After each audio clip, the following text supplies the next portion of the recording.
Yo, what's up? Welcome back to another episode of the Sauce College Football Week 6, Big 12, Kansas State on the road at Oklahoma State. Oklahoma State catching 11.5 points at home here. Numbers up from 10.5 earlier in the week. Total sitting at 55. Let's go. Welcome to the Sauce. The Sauce. Sauce. Hey, get the sauce. Public is all over Kansas State in this one, and if you've watched any Oklahoma State football this year, you know exactly why they're having a rough start. One of the most public plays on the board this week is Kansas State, and like I said, line has moved up from 10.5 to 11.5. So let's start off with the head-to-head history here. These two teams have split 3-3 in their last 6 matchups, so it's been a little back and forth. Oklahoma State had actually taken 3 in a row entering last season, but then last year, Kansas State absolutely slapped them 48-0. Will Howard carved the Cowboy defense up last season, 296 yards and 4 touchdowns, passer rating around 160, and that was his second game as a starter. He took over for Adrian Martinez the week before that. I bet Oklahoma State plus 1.5 in this game, and Kansas State absolutely rocked them 48-0, like I said. And this Kansas State offense is off to an explosive start this year as well, which is pretty much what we expected. Obviously, they lost Deuce Vaughn, who plays for the Cowboys now, but Will Howard looked really good after taking over as the starter. He's definitely got an NFL-type arm. And people forget that this Kansas State team won the Big 12 championship last year. It's got to be one of the most overshadowed conference champions I can remember, because obviously one of the lead stories in college football last year was TCU, perfect 12-0 in the regular season. They upset Michigan in the playoffs, go on to play Georgia in the national championship. So TCU got all the media attention. They got all the media attention in the offseason. Then they open up their season against Colorado. People have been talking about TCU for 9 months now. Meanwhile, Kansas State's like, yo, we beat them. We beat TCU in the Big 12 championship. We're the conference champions, not them. But anyway, back to this year. They're off to a great start this year, like I said. Took a tough loss on the road at Missouri. The kicker actually hit a 61-yard field goal as time expires to win it. I remember it vividly because Missouri +4 was one of my top bets that week. And honestly, this game concerns me a little for Kansas State. It's not really the fact that they lost to Missouri.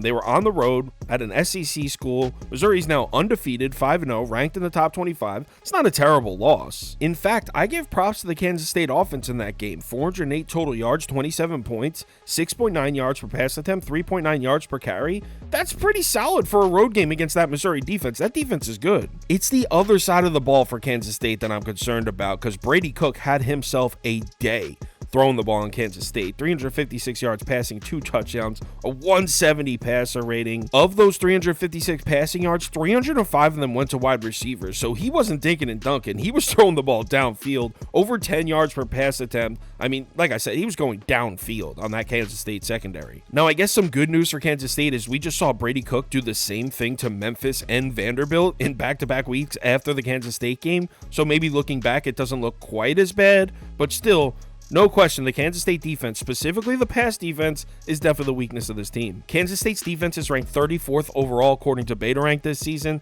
10th in effective rush. So they've been good against the run, but they sit all the way back at 78th in effective pass. Now for the good news. They're playing Oklahoma State, and Oklahoma State hasn't shown much of a passing attack this year. I mean, who's even playing quarterback?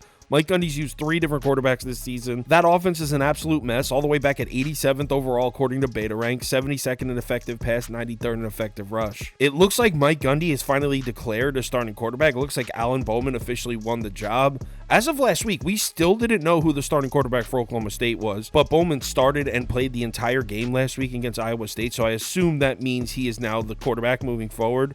His numbers don't look great on the season. 53% completions, 5.1 yards per attempt, 2 touchdowns, 3 picks, and a 96.7 passer rating, which is awful on the college football passer rating scale. If I'm being honest, I actually expect Bowman to be better for the second half of the season. Finally named the starter, got to practice with the first team for 2 weeks because they just had a bye.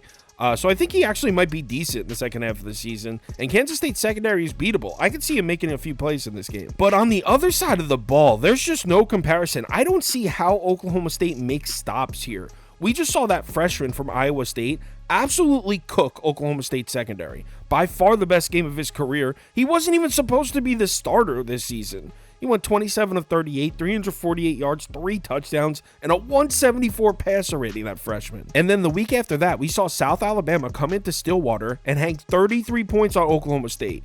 South Alabama blew Oklahoma State out on their home field, 33-7. They ran the ball 47 times for 243 yards, 5.2 yards per carry. That was Iowa State and South Alabama they couldn't make stops on. Kansas State has an elite offense. They have the 9th overall ranked offense in the FBS, 18th in effective rush, 15th in effective pass. If Iowa State and South Alabama had no problem completely roasting Oklahoma State's defense, how can we count on them to make stops against Will Howard and Kansas State? Even if you like the spot for Oklahoma State, because admittedly, it is a good spot for Oklahoma State. It's at home, coming off a bye week, in front of their home fans. They probably got this game circled. This is a huge game for them. Kansas State's got Texas Tech on deck in Lubbock. So I could see how you would like the spot betting-wise for Oklahoma State, but they just don't have the pieces to make stops here. As far as what I'm betting, this sucks. I obviously don't want to take one of the most public plays on the board, but there's no way I can bet Oklahoma State. I do expect Bowman to make a couple plays, like I said, but overall, I have to be on the Wildcats here. I'm going to play Kansas State minus 11 or 11.5, wherever I could get it. But I might split my money in half and put half on the over as well, just to protect myself. Because like I said, these heavy public plays have a tendency to lose. Maybe a backdoor cover or something. So I'll say Kansas State in the over. I don't think these are going to be huge bets for me, though. If you want my top bets, parlays of the day, if you want to join our Discord, or you want to get in on the NFL Against the Spread giveaway contest, head over to Kyle Kirms. The information's right there on the homepage. College football week 6. We got a pretty loaded weekend here. Ton of value on the board. Let's have ourselves a good one. Remember to bet responsibly, and I'll talk to you in the Discord.